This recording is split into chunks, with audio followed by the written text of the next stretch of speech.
We're now going to talk about social emotional development in the toddler years. Toddler, emotionally unstable, pint-sized dictator with the uncanny ability to know exactly how far to push you toward utter insanity before reverting to a lovable cuddle monster. I love these quotes about toddlers. Anyone who has a toddler in their life should be able to relate. So, the age of no. Let's talk about some toddler behavior and where it comes from. So these are some of the toddler behaviors we're going to cover, and at the end of the lecture we'll come back to these and you can see if you can explain where they come from. So no, toddlers are all about saying no. They say it constantly. They love routines. They want to do the same thing every day, watch the same movie 20 times in a row. They have a lot of new fears. Sometimes it seems like everything scares them, even if it didn't scare them the day before. They crave independence. They want to do everything on their own. They have mood swings. They throw tantrums. And many of them have a security blanket or something similar. So we're going to talk about all these things. So here's just a review about some neuroscience.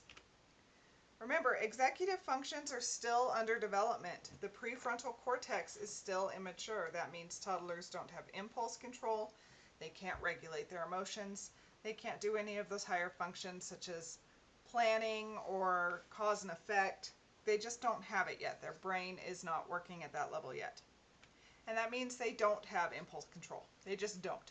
If they want to do something, they do it. They cannot restrain themselves. It's still very difficult for a toddler to regulate their own emotions. Feelings overwhelm them.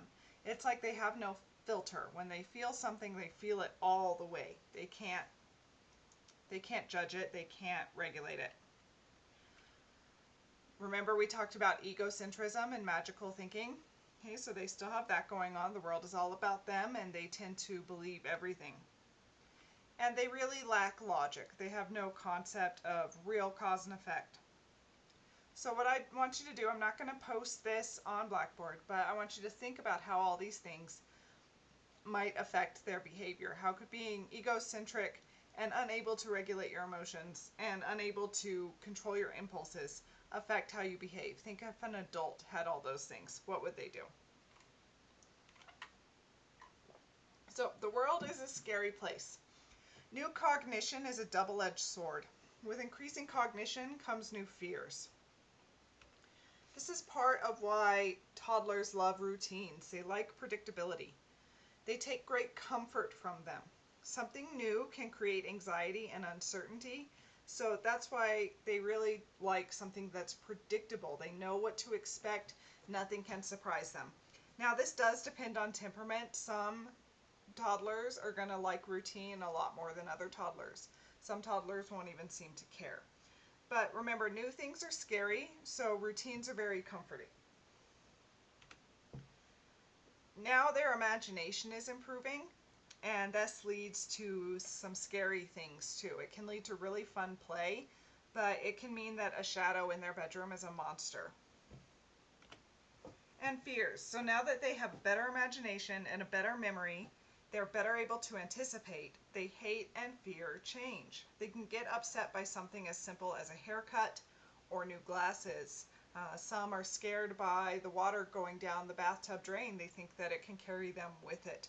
Or they'll suddenly be scared by a loud noise or something they've never seen before. And this is all because of their developing brain. So how do we help them with these things? Well, validate and acknowledge their fears and their feelings. Don't dismiss their fears, even though they might seem silly to us. They are real and overwhelming for the toddler. Don't shame them for being afraid. Let them know that you acknowledge their fear. Then give them strategies and explanations. Explain that the shadow isn't a monster, and then show them. Remember, they're just developing language. Language still isn't the best way to reach them. It's much better to show them. And then give them strategies to use when they are afraid. Talk to them about deep breathing, maybe sing a song, or when you're scared, come find mommy. Give them something they can do to take control of their fear, something they can do when they feel afraid. Use their magical thinking to your advantage. Give them a spray bottle full of water, but you tell them it's monster spray. That'll keep away all the scary monsters. Give them a light that keeps the nightmares away. Tell them a song is a magic spell. Use that magical thinking to help them conquer their fears.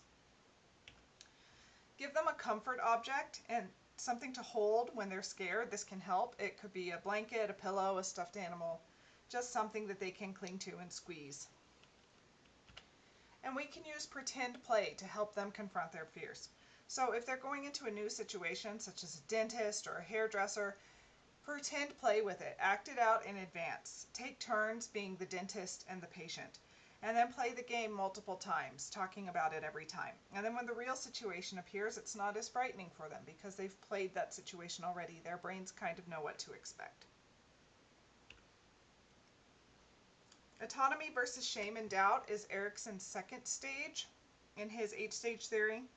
So the toddler wants to do things on his own, autonomy. Toddler wants control. But when those efforts are thwarted, he experiences shame and or doubt. So how do we help toddlers create autonomy? Well, let them do things for themselves. They want to do it so badly. Give them some control. Let them choose their own shirt, their own bowl for their breakfast, their own plate for dinner.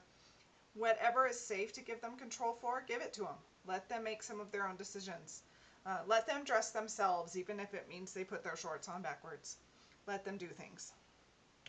So creating shame and doubt. These can be caused by over-controlling behavior from people who stop the children from exploring and achieving independence. So when that toddler is trying to put on their shorts, but they're doing it backwards, maybe a parent yells at them and say, "You're doing that wrong, let me do it for you." This creates shame and doubt. And this could also be caused by laughing at them or minimizing them when they're afraid or sad. If they have a concern, if we think it's silly, like the fact that they'll go down the drain in the bathtub with the water. We know it's silly, but for them it's a real fear, and if we laugh at them, again, we cause them to feel shame. So the successful outcome from this stage can lead to increased self-esteem and self-control. They feel secure, proud, confident. They feel like they are in control of their own bodies and they can do things on their own. An unsuccessful outcome leads to a child who doubts himself and experiences a loss of self-control and excessive shame. He feels like he can't do anything on his own. He can't even control himself. So how do we help? Caregivers need to find a balance between freedom and constraints. We have to keep them safe. We have to teach them rules. But within those rules, we need to give them freedom. So the best thing to do is to modify the environment to minimize conflicts. Give toddlers a safe place to explore without any admonishments. Give them a room where they can get into anything without getting in trouble. Toddlers do need external limits in order to develop their inner control. They need clear choices and chances to explore and express themselves within those limits. Also, toddlers want to help. They want to feel like they have some control. They want to contribute to the family. So give them something to do, something that they won't get in trouble if they do it wrong. Find a simple chore they can help with. If they spill water, give them a towel to wipe it up. Let them put toys in the toy box or clothes back in the drawer. Mine likes to take the silverware out of the dishwasher and put it away in the silverware drawer. I have to sort it later so it's organized. He kind of just dumps it in, but I still let him do it, and it makes him feel proud that he's contributed.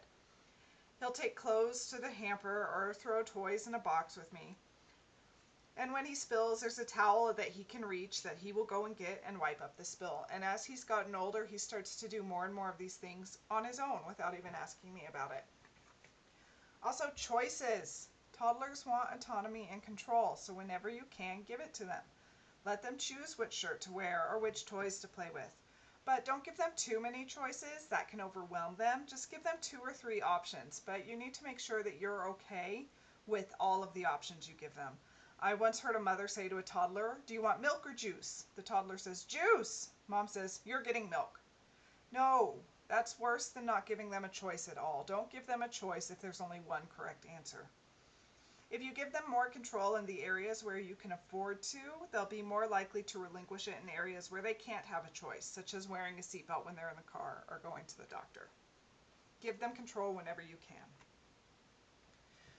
Children's emotions are as real as yours. Just because they might get sad over the color of their cup does not make their feelings any less real.